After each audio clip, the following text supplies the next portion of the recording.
Hi, my name is Cary Odes, and I'm a comedian, and I also work for the Tracking Project. I know that seems like a strange combination, like why would you need a wilderness skills training course with a comedian? But that's actually one of the great things about the organization, is that they realized if you don't have levity, you aren't really able to teach people well, and also it's a lot less fun than it could be. I've lived in Los Angeles for about 30 years, and I've met a lot of people who are spiritual seekers. One of the things you can find as a recurring theme in people who are spiritual is they don't laugh. They get very, very serious about things, and this is important, and this is important, and I'm praying now, and everything's important. And they think they're being spiritual, but what they're doing is just being limited in the way they behave, and they're being proper. What I learned through the Tracking Project is that most of the spiritual people I've met are very, very humorous. They laugh a lot, they have fun a lot, and that's just part of being alive. We bring a lot of humor into the Tracking Project because sometimes people are facing fears, like oh my God, it's raining, and oh, I'm cold. Will I die in this snowstorm? Like, well, it's about 42 degrees out. I think you're going to make it. By bringing humor in, it helps alleviate people's fears of things that they may not have been exposed to before. In the years that I've been working with the Tracking Project, I've found that I've gotten ahead of the curve of what's new and hip without even knowing it. For instance, someone will tell me, oh, the new thing is like these push-ups, but you do them really slow. It's like, we've been doing that for 20 years. Or people say, the new thing is thankfulness. I've read this thing that, you need to be thankful. Like, yeah, we've been doing it for 30 years. And so instead of trying to come up with the next new thing, we've just been doing something that's really, really old. And that's always appealed to me. We've been in a culture that, started about 11,000 years ago, and we're always trying to figure out how to make it work. And especially in the last 100 years ago, maybe if we do it this way, and maybe if we honor our elders, maybe we should honor the young people, and maybe we should treat people like this, and maybe we should do that to the land. And I got tired of everybody's new idea, and I thought, well, maybe someone's done this for a long time. And through the Tracking Project and John's exposure to traditional people from all over the world, we've gotten a picture of cultures that have worked this out tens of thousands of years ago. And why not take advantage of something that's known, something that's already been worked through? How to live in a community together. Someone might have done that already. And here we are able to use those ideas and put them back into action. No one at the Tracking Project is trying to be native people, or we don't dress in native clothing with fringes on it, and we don't dress like Aboriginal people. We're just regular, boring white people that are trying to learn skills and traditions that have helped people all over the world for many, many generations. So that's the fun of the Tracking Project, is to discover how much you're learning without knowing it.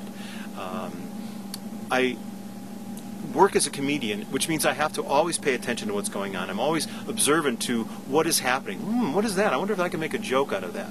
And when I met John Stokes, I realized he's doing the same thing by observing every little thing, because nothing is beneath our nothing is really beneath our level of interest. We're thinking, wow, an ant walking across. Look at that. Everything fascinates us.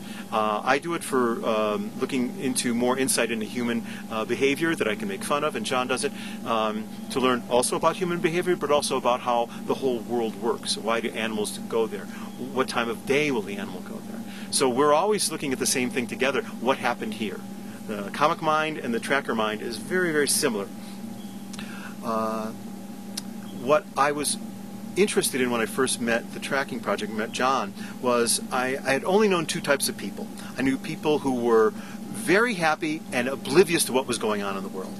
And they had lots of cars and money and things are great, and I just sold a coal mine and look at me, I bought a Porsche. And then I met other people who were very aware of all the troubles in the world, but very depressed. It's like, oh, they cut another tree in the Amazon, I need to go into my room for a day. And that didn't seem to me a good option, either one. So what I found in John was somebody who knew what was going on and knew some of it was very bad, but he had a plan of action that made him effective in moving in a good direction to help the world. And it's not just oh, I love plants and I love bunnies. That you see a lot in people who think I love the world. Oh, it's raining, I gotta go. And they're not really in nature, they're just in love with the idea of nature, but they don't go into it well. This is a very hands-on way to go into the world in a very aware, appreciative way and experience the world just as a member of the world. One of the things that you'll find in people who haven't been trained in our style is they don't know their place in the world. They always wonder, why am I here? And we learn pretty quickly that we're meant to be here, and we're here to be thankful. That seems to be so simple, but it's very cutting edge, because if we have a place here, that means we're not strangers, we're not wrong to be here, we're not invaders. If we live right, we are part of the world. We have a place here just like the deer do. But we have to learn what to do here, or else we are very destructive. If we go, oh, a deer, I want to bring him into my house now because I like nature. Like, no, that's not your part. You're supposed to find your place in their home that doesn't disturb their home. And getting these skills in a way that you know is effective. You learn that, unlike some sort of a doctrine that you just learn in a room, and then you test in a room, and then you read about, and then you get another test, and you've never been out in the world seeing if it really works. The Tracking Project is every day about effectiveness. Can this work? The way of looking in nature as you walk and having your eyes open to movements in the distance and at the edges of your peripheral vision, and also softly focused ahead, has allowed me to see things that nobody else around me sees. I live near a state park where on a Sunday there might be 2,000 people walking.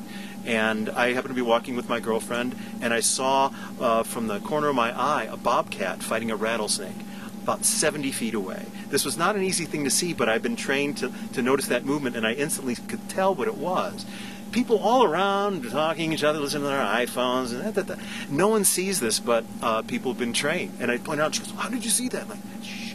And we went up and we saw the fight, and I later on got the rattle that had been knocked off the rattlesnake. He was fine, but he lost his rattle, and that's mine now because I knew where to see it. So these things happen all the time when your eyes are open, and when you have a different kind of training, you're no longer asleep in the world, you're no longer separate from the world, you're awake, you're aware, and you're a part of the world.